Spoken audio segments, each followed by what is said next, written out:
Passage. The morning Daddy was leaving for the surgery that would not save him, the doorbell rang and he opened to a jaunty man on the front porch, a familiar cadger who never paid back a loan. Tired of lies, Daddy refused, and both men turned away. But a hinge in his heart turned Daddy back. "I'll give it to you," he said. It was the last thing the world asked of him, and he gave.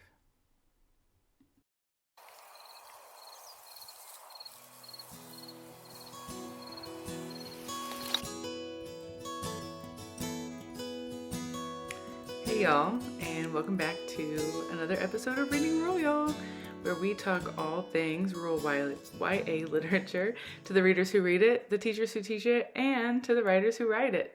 I hope y'all had a lovely holiday and got to spend a good amount of time with people you love. I sure did, and I am mighty thankful for that.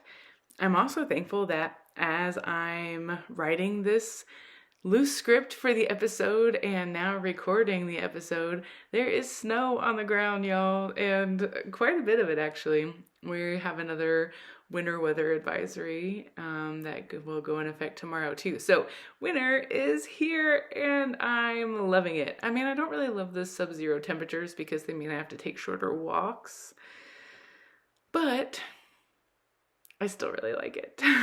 So we're starting off a new year, and this is still the same old season. I've struggled with how to order and name these episodes, which you may notice if you go through my backlog. But because they're never self-contained entities. Like, it's never just a single episode. Like, every episode is either one of 4 or one of 3 or now one of 2 that connect to the same text. And so I want you to be able to know what text they connect to and that they are connected to one another. And I haven't quite figured out the best way to do that. And since I follow the Whippoorwill Award winners and they are some of the biggest guests on this show, I have decided that my seasons will follow that award cycle. So in June, when the winners of this next round are announced, it'll be season 4. So welcome back to season 3. Thanks for being here with me. No matter what it's called, the episodes are still fun to do and I hope you enjoy listening to them. So, if you're watching the video version of this podcast, you may notice that the lighting is a little bit different. And that is because I am recording this while my children are sleeping. But even though the light's not great, hopefully the audio will be, and hopefully you'll still stick around and enjoy the episode. This year we are starting off with a very special bonus episode of Reading Royal because I had the immense fortune and joy of sitting down to chat with George Ella Lyon over the winter break. You ELA teachers and pre-service teachers and teacher educators who are listening out there will undoubtedly recognize her name. Her poem, Where I'm From, has been one of the most foundational pieces of place-based ELA curricula everywhere, which it only recently occurred to me that like rural and Appalachian literature / poetry is actually being taught quite a bit, like much more than I realized. It's just not likely that Where I'm From is being situated as part of Appalachian literature, and you're probably not talking about any other Appalachian literature, but you're focusing on students' experiences in their places, which is great too. But anyway, I was happy to think about how that's true. Anyway, George Ella was gracious enough to come on the show and chat with me about her work and read her work on the show. In this episode, she reads her stuff, y'all, and it's amazing. I have never fangirled so hard, felt so awkward, or struggled not to say everything that popped into my head, which if y'all have been listening to me for any length of time, you know is a personal struggle for me. Though this episode isn't tied to a specific piece of rural YA literature, the episode and our discussion does think about what it means to write rural stories. And I thought maybe those of y'all out there that are using Where I'm From might show it to, or pieces of it, to your students so they can hear a really recent episode of a podcast or, a video interview with the poet. George Ella has done lots of videos. There's tons of stuff out there on YouTube. She loves to connect with people and read her work. And so you can find lots of videos, but I think this is probably the most recent video she's done. So if you're looking for something recent, you're in the right spot. I'm glad you're here. I'm excited for you to join our conversation. So without preamble or ado, here is the episode. We are going to hop right into a conversation in medias res, as it were, that Georgella and I were having about our family Civil War stories. So buckle up, and I hope you enjoy this episode. My husband and I wrote a play. I wrote the words and he wrote the music, uh, about my great grandmother and grandfather who were from East Tennessee. And uh, when Tennessee seceded, Scott County tried to secede from Tennessee. And so my great grandfather came to Kentucky to join the Union. Mm. And so it's their Civil War story, except it turned out to be, I wound up in the play. It just happened. It's a whole incredibly mysterious process, but I had to play myself. You do not know how hard that is. I imagine it probably is. I looked starting with clothes. There was nothing in my wardrobe that I would wear once I looked at it. You know, it was, but it was a lot of fun, and we toured it around, and many mysteries happened. Um, um, there's just a lot of synchronicity, I think, in everybody's life, but for some reason, I notice it and then pursue it, and then there's more of it, and so. Anyway, that's my East Tennessee connection. A fine place, fine people. Yeah. My Civil War story is that my 3 or 4 great granddaddy, Albert Huston Parton, fought for the Confederacy. And this is the family story. We don't know how true any of this is. But he faked his death. And moved somewhere else to start a new family. That's the story. We have like evidence of his wife, Sarah Evans Parton, like drawing his His, benefits. And she remarried, and that's my Dolly Parton connection. So well, I wondered about that. yeah, so that's my her however many greats grandfather and my however many greats grandfather were brothers.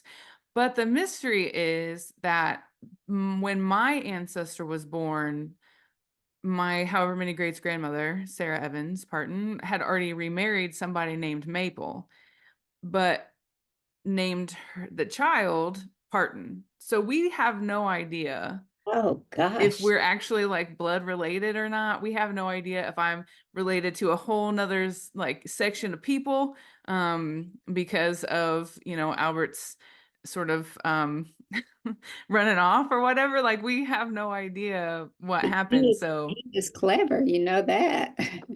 yeah, yeah. The story is that he like dropped the Parton name and just went by Houston or Huston or however. But like records are lost and burned Yeah, up and whatever. But so like that's both my Civil War story and also my connection to Dolly Parton's story. that's pretty rich. Uh, well, Mike came from this family story too. But when the story was told, they didn't even know what side he was Mm. on. Hmm. That hadn't been remembered. Uh, so, and I did the Library of Congress thing with getting her pension application, but I'd already written. I didn't do the research till after I wrote Mm. the first, uh, sort of the center of the play, her story, and then I wanted to know, what was factual, and then it turned out that some things I made up were true. So, that's how it started. Um, well, I wanted to begin because I don't know if you saw my email this I morning. did. The poems I mentioned are very are heavier poems, Hmm. and I wanted to sort of introduce myself with a different poem. Okay. You can Yes. hold on just a minute. Yes, please. So this is called Report Card, and I have a friend who's a letterpress printer, Mm. and so she has printed it as a broadside. Oh, that's awesome. Report Card. I failed yard again. Barely passed broom and mop. In skillet, I scraped by. In salad, I showed some improvement. Dust, I was all over the chart. Windows, the outlook is dim. While I kept up in groceries and dishes, in company, I fell behind. Laundry was a washout. I know, I know. If only I'd do my homework each day. Aghast in heaven, my grandmother's nudged my mother. She can't be bothered. She's reading. Uh, I love that so much. I love that so much. Um, and I had a feeling I knew where you were going, where you were going with it. And it's funny because my parents used to lock us out of the house to get some peace and quiet, in the summertime especially. Um, and I always snuck a book out. They wanted us, and I played outside. I played in our woods, and but you could most often find me atop our doghouse or in the tree next to it with a book. So, oh, that's great. That's great. Got being locked out of the house. I don't know, but there's just lots of stories there. I'm sure. Yeah. Yeah. I think they just needed some peace and quiet. And I think that I did begrudge them a little bit when I was not yet a parent, but now that I'm a parent to three young children, Oh, 5 no. and under, I sort of get it. Oh, my goodness. Where are you in the five? I'm the oldest of the five. Oh, Yeah. and a girl. Yeah, I can just imagine. Yeah. Yeah. Uh, Um, yeah, so I thank you so much for reading that, and for introducing yourself that way. Um, we were talking a little bit about some of your writing a minute ago, and all of your writing that I have ever read, not to say that I've read it all, is deeply connected to place and I think to who you are as a person and a writer. And so the first question that I always ask everyone when I do these, because it's my obsession, is where are you from? Which I already know the answer to that, but I want to hear you say it, yeah, and hopefully hear you read the poem. And also, like, how do you feel like that has shaped who you are as a person and a writer? well, I was born in Harlan County, Kentucky, and lived there until I went to college. All four of my grandparents lived there nearby, and I was very much shaped by that place and by having family close, by seeing how my parents were somebody's children. And when I was growing up, it was very much a coal town. I mean, it's different with coal now, but it was, that was the center of the economy, uh, and there was such a split between very wealthy and very poor, and not so much middle. And I was aware of that. I wouldn't have known, how to put that into words, but I saw kids come to my elementary school who didn't have a coat in the winter, who didn't have any socks, or you know, and I didn't understand that. It seemed wrong to me, you know, and so I wondered why that was, and I wondered why in Sunday school the the things we said were not the things we did, and I I struggled with that. I loved the beauty of the mountains. The uh, I didn't realize how rich the culture was, because I grew up in the world poverty, and we were being told that we were not only economically deprived, but culturally deprived. And, that had an impact, as did going with my seventh grade class to on a bus, school bus to Frankfurt to see the government. And right before we got off the bus, one of the teachers said to us, just don't open your mouth or they'll know where you're from. And she was saying it kindly. She just was trying to protect us from other people's assumptions. But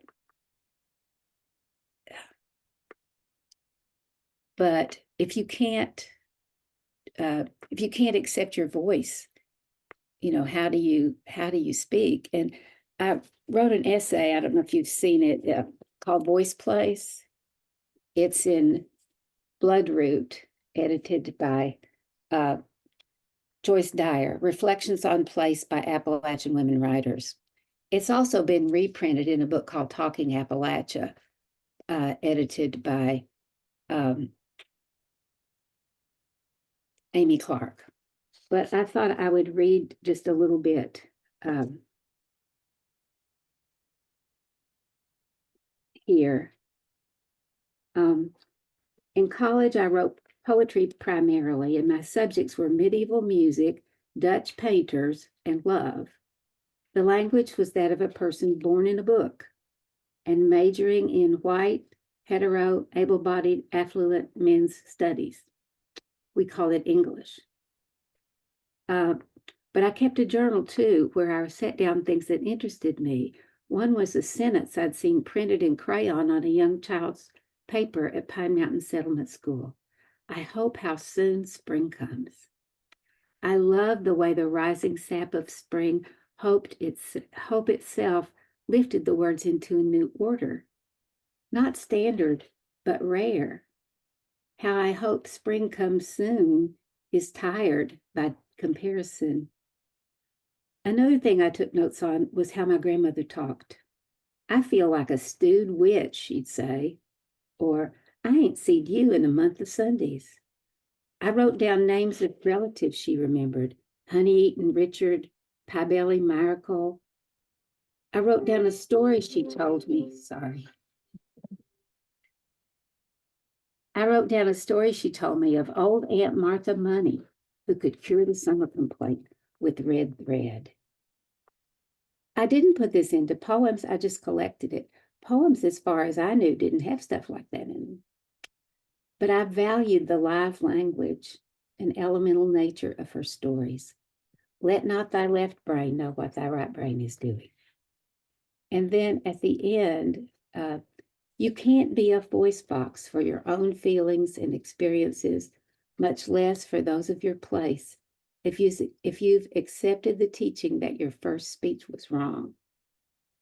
For if you abandon or ridicule your voice place, you forfeit a deep spiritual connection.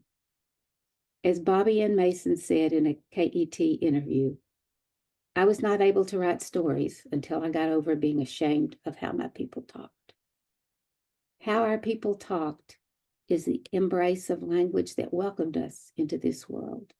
It is nurture, humor, memory, vision.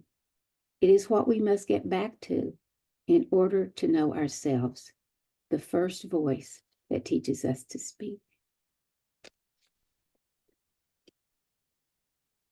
Wow. I don't know how I didn't know that existed, but Well, the book is old. well, unfortunately, it's still relevant. I talk about this and write about it a lot, actually, because I don't know how much Willie told you about what I do or why I do what I do, but my whole mission, I feel like, in this world is to help rural people, because all rural people have a rural language variety that is not standard, and that we are told to correct, and that we are made to unlearn unless we're stubborn enough not to let it go. um, and I was one of those people that let it go. I remember being corrected, and I was late to the GT program at my school, and I wanted people to know that I was smart. And we were talking about The Forgotten Door, which I loved a lot. And I think I used both ain't and a double negative in a sentence at the same time. And my teacher, bless her, I don't think that she meant me any harm, but she corrected me in front of everyone and then moved on to the next. She didn't talk about what I said. She just talked about how I said it. She didn't engage with my idea. She just engaged with the way I said what I said. And so I learned in that moment that I can't talk like this if I No. want people to listen to me. And so I worked to unlearn it. And I policed my papa's language, my mama's language, my mama's language, everybody. And to their credit, thank goodness, they didn't listen to me at all. And they didn't throw you out either. So No, no. They wanted, and my papa used to say, he used to call me Punky. He had like a nickname for everybody, all of the grandkids, and I was Punky. And he would say, Punk, get your education because they can't take that away from you. Um, and so he valued education, and he wanted me to be good at it. And so I think he he endured my correction, um, graciously because he knew that I was just trying to be good at learning, you know? right, Um, right. and so and there are other instances in my education. I tell these stories a lot. I told my teacher that Charlotte's Web was a stupid story because Wilbur would go to processing whether Charlotte spelled in her web or not, because that's how Fern's family made their money. And as soon as Wilbur was fat enough, he would go, like that's just how life worked in my world, and that was a very unpopular opinion. And I learned quickly that that was not what I was supposed to take from that story. So like there are a lot of different sort of signposts in, even as a rural student in a rural school, of my outlook on life and my way of interacting with the world and my way of talking, were not appreciated because because it was school. And so the reason that I'm doing what I'm doing now is because throughout my own experiences as a rural teacher and my experience as a rural person in an urban focused, like located institution, I realized that rural is culture in a way that I had never thought of it before. And my entire mission now is to help rural students and rural teachers understand that like rurality is culture, that rural language varieties are valuable, and that rural ways of being and knowing and interacting with the world, they should be welcome in schools. And so I have a blog post about my rural language variety and collecting all of these phrases and things that I say and that I have grown up saying, that people look at me sometimes like, even mama and papa, like there are a lot of people, especially on the western side of the country, who don't know what that is. um, so anyway, that's why I do what I do, and that's why I wanted to talk to you, because I feel like a lot of your work makes space for that in really powerful ways.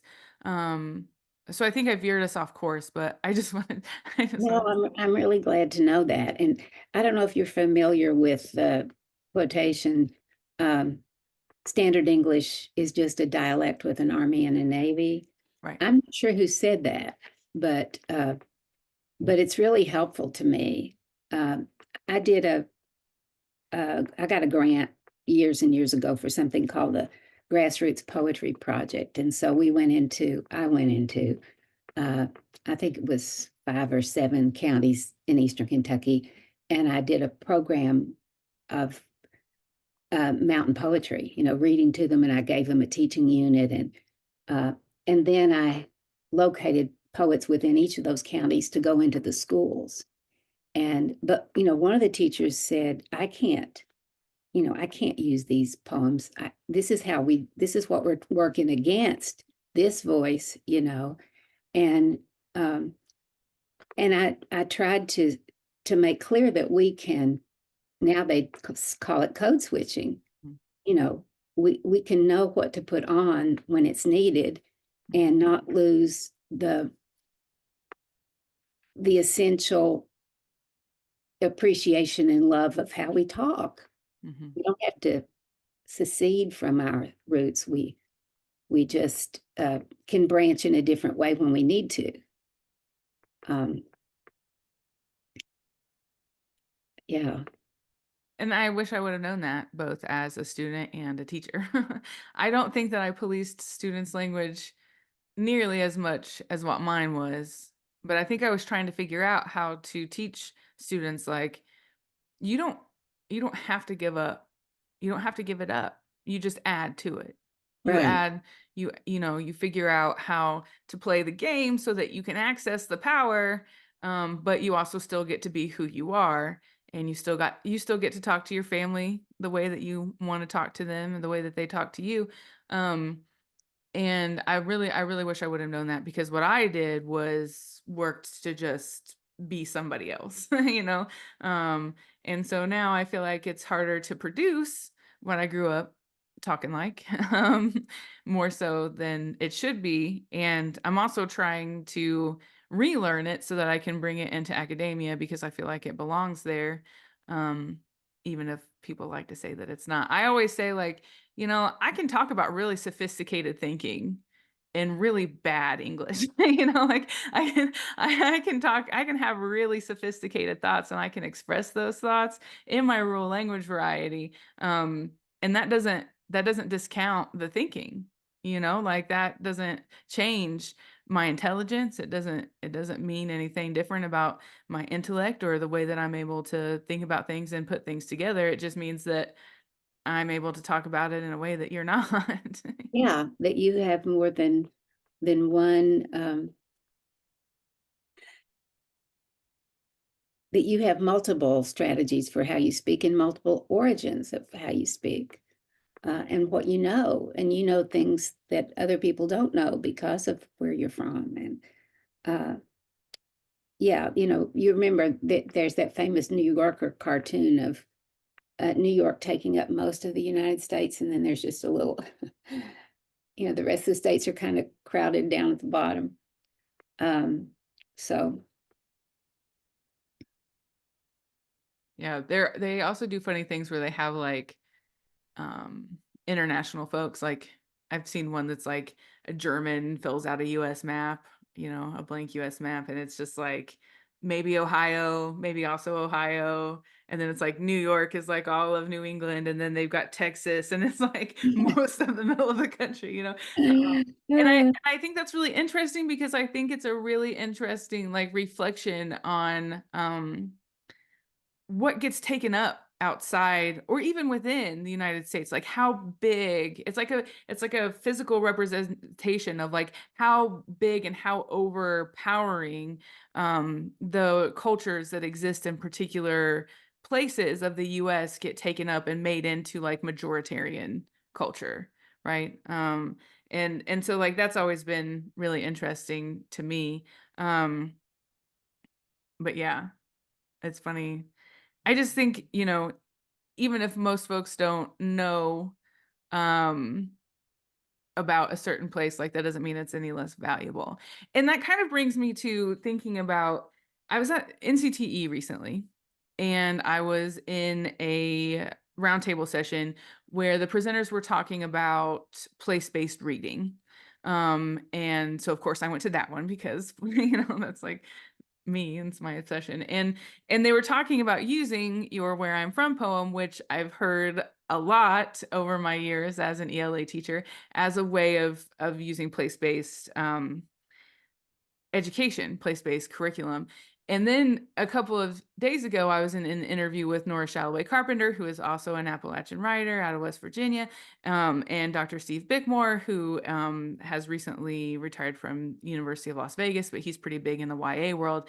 And we were talking, and I was like, what I just realized is that because they were talking about Appalachian literature and like why people don't teach it. And I'm like, well, actually, I think a lot of people do teach Appalachian literature. They just don't realize it because I know a lot of people who are using George Ella Lyon's poetry in their classrooms.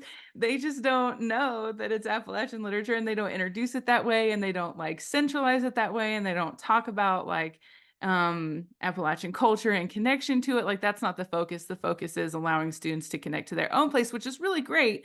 But at the same time, it'd also be really great if we were talking about, Appalachian culture while we're talking about Appalachian literature.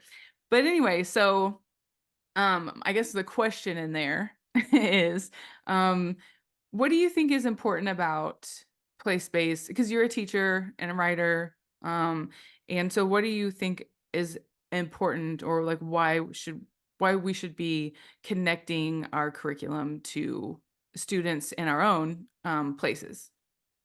Um, well, what's happened with where I'm from is evidence of why it's important, I think, um, because it offers students a chance to speak in their own voice and realize that they're not just from a place, they're from experiences in that place. And when they, through amazing teachers, when they get the idea that they can write from who they are, and it's very simple, the litany of I'm from, um, and they hear their voice sometimes for the first time. They hear their written voice, and I think that validates who you are, but also who your people are, and where you're from. And you can tell, people send me poems all the time, but they don't have to tell me that they're from, where they're, if they're from West Virginia, or, if they're from the Southern Mountains, it's evident. And that poem is 30 years old this year. And now it's gone around the world. Mhm. I Zoomed with third graders in Senegal last summer. They wanted to read me their Where I'm From poems. And it was just, it was incredible. And it goes like that. My daughter-in-law's from California, and she saw my book, Where I'm From, Where Poems Come From, and she said, I wrote a poem like that. And so it was, that was really funny. I went to a songwriting workshop in Ohio, and it was one of the prompts. Hmm. But it had a mangled name on it. It wasn't, so that was really funny. I figured out that had to happen somewhere. But it's because our experiences are rooted. They're not, we don't live nowhere, we don't live singularly. We're rooted in the food we eat and the people we love, and the mountains, or the mountains and the rivers and the trains and the work our parents do, and our grandparents. And so I think you're not limited by where you're from. And it's not all that matters, but it's huge. Mhm. And so for students to begin to find a way to say that and affirm it, and many times say things that the very painful things that go with who they are and where they're from. I once had a student at an alternative high school say to me, "It's none of your business where I'm from." Mm. So I said, "Write about that." And she just blazed the paper. And of course, it was very much about where she was from, even as she was, but I loved that she just, I gave her a question she wanted to answer when I said, so it's poetry gets to your soul. Mhm. And so it's sacred space when you're writing with people. And I sometimes say I'm going to get a shirt that says cries well with others because people do often cry. Yeah, sure. They surprise themselves because they didn't think they were going deep. They didn't expect to, but they got carried on the river of their voice and memory. And sometimes understanding, like something comes to them that they're totally surprised. So when you create that safe space and you offer and you welcome what they bring, Mhm. And I uh, think that's part of the tears too, the welcoming, like the realization that like where you're from, even if nobody has any business knowing where it is right, valuable, right? That there is value, and that it's worth writing about. Jeanette Wall's Glass Castle, the dedication says something about how like it's like thanks to John for, and the way I can't remember the exact verbiage, but the way I interpreted it was that like thanks for helping me realize that I had a story and that my story was worth telling. And I think that's what I want for young folks, especially young rural folks, because most of all, like society tells us that those stories aren't valuable, that that life way isn't valuable, that we're all just nothing but Confederate flag waving, inbred, toothless hillbillies standing on our lawns, thumping our Bibles and brandishing our guns. And there are some people who fit all of those things, but there are a lot of people who don't, who live in rural spaces. And so thinking about the nuance of experiences that exist in rural places and welcoming and valuing, you know, the student who says this is a dumb story because Wilbur would go to processing, like understanding that that knowledge and that perspective is valuable and like welcoming that into your classroom, I think is huge. And I think that it's not something even as a teacher education student I was taught or made to understand.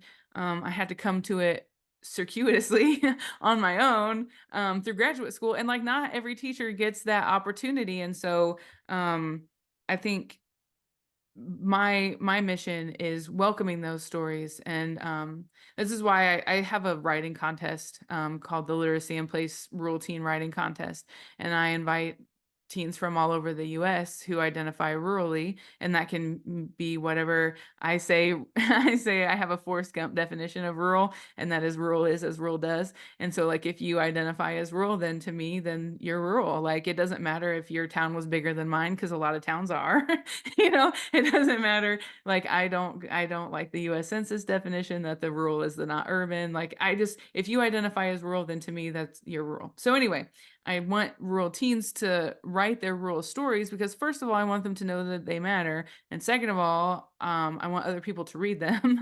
And third of all, we need more folks and more writers like you who are writing their cultural experience, their place-based experience, that is not majoritarian culture, to exist in books, because students also deserve the opportunity to read themselves on the page and to see that their identity has been put to the page, and in that it's valuable in that way too. So briefly, that's my soapbox. And and so I just I want to stand thank on it you. with you.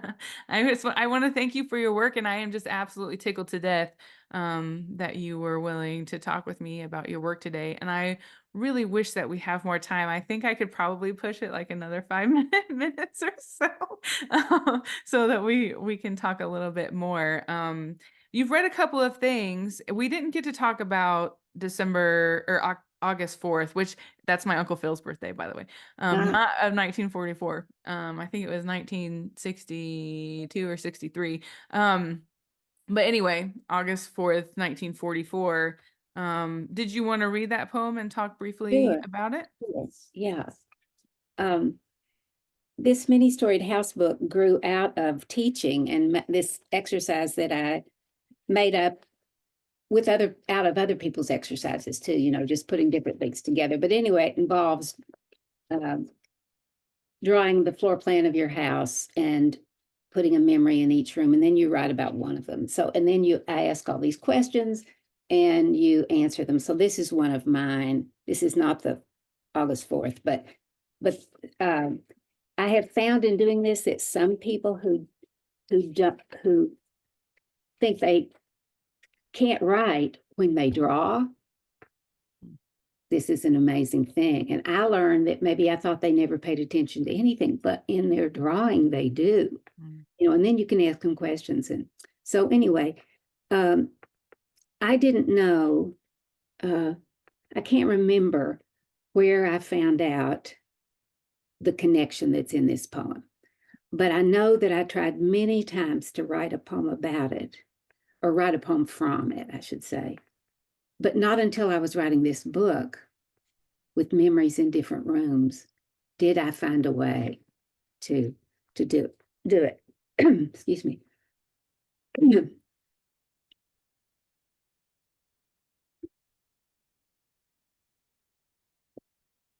August 4th, 1944. This is in the dining room. My brother turns 2, talking a blue streak. Hot as it is, Mother bakes a cake, invites the grandparents down. First, there's spaghetti, which the toddler eats delicately by fistfuls. Then the shiny chocolate temple of cake. Everyone crowds around, singing to the future. To the future, they have pledged themselves, 8 people hiding on the other side of the world. Then, this day, the bookcase is swung back, stairway revealed. With shouts and shoves, they are herded out at gunpoint. All but one will fall to the final solution. But the Gestapo won't find the teenage girl's birthday gift, a red and white checked diary. The world will find that.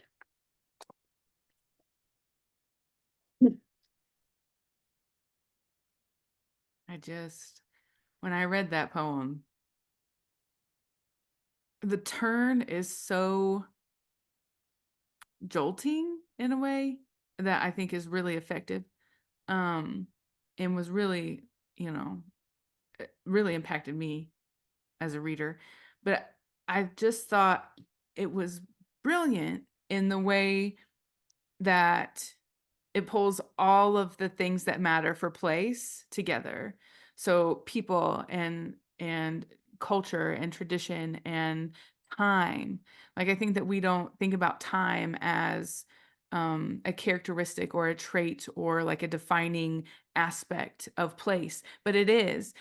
And it's not rigid, just like place isn't rigid, like it's malleable and it changes and it, and so in reading that, and also because I just finished reading Kristen Hanna's The Nightingale, it really, really hit me and touched me in a really, I need to stop using the word really, but in a very deep way.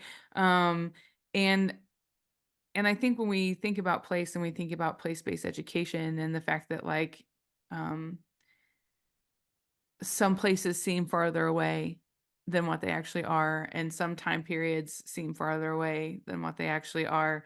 The fact that you were writing this in, fairly recently about a time that seems long past but really isn't. I feel like that thread, that connection of time across like the experiences of your memory of the event, and then its connection to another event across the pond, as it were, and how all of those things are connected because of our humanity and our experience of place and time. I just thought how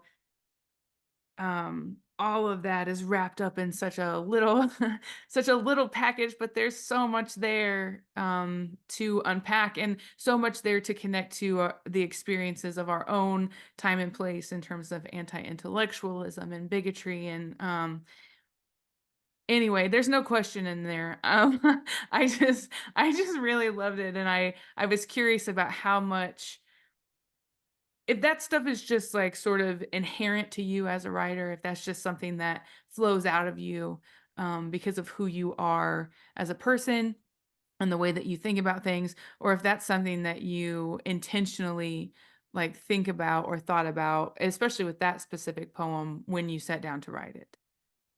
I was I was so relieved when I didn't think it through. I'm not an idea person, but as I was working on Many Storied House and thinking of the stories, thinking of the experiences in different rooms, it came to me that this poem, maybe this is how this poem could come to be. And I think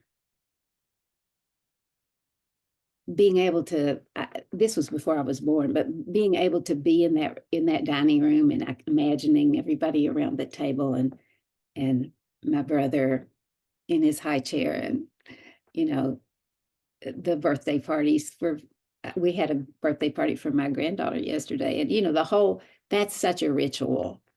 and and then just that I could do the switch. I didn't have to, I think before I had tried to write about them both in the same, Mm. in the same uh, location in the poem. I hadn't been able to realize I could Mm. open that door, you know. Um, so that was one of the blessings of that project, that it made room for lots of things that I didn't know. The poems by themselves, I might not have come to them or the way that I did. But that's one of the uh, exercises I offer, especially with teachers, but older kids too, Mm. uh, to think about a world event in their time and then to connect it with where they were, and uh,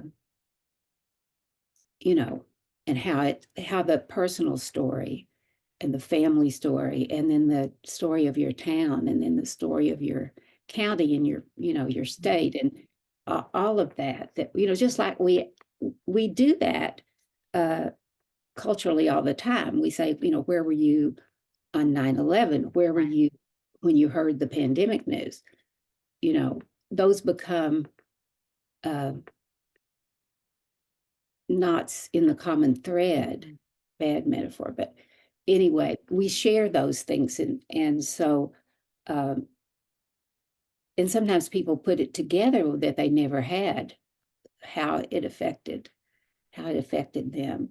So I think that's a rich, because history is a place. Mm-hmm. Time is a place, Mm-hmm. and we're all in it together. Yeah. Um, and Even though I, I love your guitar over there. oh, thank you. It is a Gibson Epiphone. It first Mhm. was my brother's, and now it is mine. And then I have another one over there hiding behind this painting Okay, that I still need to hang. I've got one right over there. Whoops, whoops, whoops. Yeah, I saw it. I could kind of see it. Yeah. So you play and sing? I do. My daddy is a professional musician. And so I grew up with it. Uh, we didn't have cable, and sometimes our Farmer 5 channels, didn't come in, and so we would sit around and he would say things like, okay, we're gonna sing a song in 4-part harmony. Do you want to do Blackwater or Seven Bridges Road? And Oh, my my vote was always Seven Bridges Road. Uh, but yeah, so country music, Americana music, bluegrass, folk music. They're all my major influences. Townes Van Zandt, Nancy oh, Griffith, mm, Emmylou Harris. yep. That's kind of why I went to the UT Austin, because I was like, well, maybe I can go to the Chili Parlor bar so I can have a Mad Oh, Dog margarita and not wonder, not care where you are, mhm. which my dad and I actually did together, which was great. But yeah, so I do That's play. another thing, is what music you're from. Mm-hmm. And I couldn't believe that there was no music in my first Where I'm From poem, because it's Mm. so, you know, where you're singing from. Yeah. Yeah. Um, well, I'm getting emails about the fact that I'm late to this meeting. Okay. I'm sorry. No, I'm sorry. I just I wanted to make sure that I had time to talk with you, even if it was just for a little bit. But maybe we can have another conversation in the future. That would be Yeah, wonderful. let's make it ongoing. Okay, I would love that. But I am grateful and again just tickled that I got to talk with you. I feel like you're like English language arts teaching royalty. And and I'm getting a chance to talk with you. And so it's been a gift. Thank you very much. I appreciate Well, it a bunch. likewise, and I'm thankful that you're doing the work you're doing. So, Thanks. I love it and it don't pay much. But oh, I know about that. Neither does writing. So, I know. I know. Well, thank you so much and have a great holiday season. I hope it's full of love and light. well, same to you. Thank you. Take care. You too. Bye bye. Bye. Okay, I'm back to say that I hope that you enjoyed that as much as I did. I am still pinching myself to make sure that this whole thing was even real. If it weren't recorded, I believe it was a dream. Thanks for being part of the conversation, and I hope that you will share this with students and colleagues or friends who might be interested in it. George Ella is amazing. She has so much work out there. So much more than I even realized. I mean, she introduced me to one of her essays in the episode, so, and one that's really important to my work that I didn't know existed. So I hope that you'll share this with folks because her work deserves it. While you're at it, if you could give us a favorable review on Apple Podcasts or any other podcatcher you use, that'd be amazing.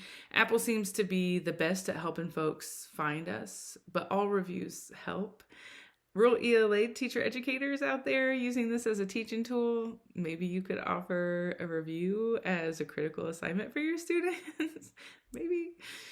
I just want to get the word out about all of the awesome rural YA literature and tangentially connected literature that exists out there so that people start using it in their classrooms because it's good. And we need mirrors for rural students in rural schools and windows for non-rural students in non-rural schools. So anyway, if you could do any of that, that'd be amazing. Since we're leaving, I thought it would be appropriate to end with another poem from Many Storied House called Door. Door. We passed, will pass, are passing through. Threshold of our threshing, holding, lintel of embraces, portal of goodbyes, our DNA clasping your handle. See you next time. So y'all come back now, would ya?